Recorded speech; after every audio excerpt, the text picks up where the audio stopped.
Nagpapatuloy po ang ating pagtalakay sa kaso ni Ricky Lim. Si Ricky ay isang public school teacher na hindi nakatanggap ng kanyang 13-month paid cash gift dahil nasa kotse isang kaso ilang taon na nakararaan. Nakipag-ugnayan po ang responde sa Department of Education at si Assistant Secretary Tomasito Umali po ang itinalagang sumagot sa kaso ito. Pero sa kasalukuyan, nasa biyahe po si ASEC at hindi nakakalapag ang sinasakyan ng aeroplano kaya hindi po natin siya makontak hanggang sa mga oras na ito. Gayunman, babalikan po natin ang kaso ito sa mga susunod na araw para masagot ni Assistant Secretary Umali ang mga katanungan ni Ricky.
Sa mga nais makipag-ugnayan sa Responde, pakitext lang inyong buong pangalan, address at ang nilalaman ng reklamo. Maaari nyo kami tawagan sa aming hotline Lunes hanggang Biyernes, alas 8 hanggang alas 5 ng hapon. Narito ang numero at iba pang detalye maaari nyong tawagan at makipag-ugnayan.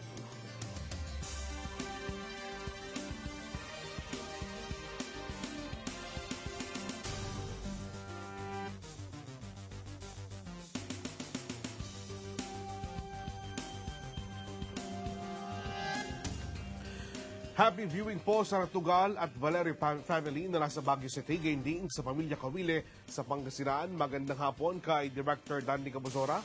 Maraming salamat po sa mag-asawa Ignacio Igde Manaog at Emmy Manaog ng ICSM Printers. Salamat din po kay Dr. Elaine Galvez at sa lahat ng bubo ng Galvez Clinic.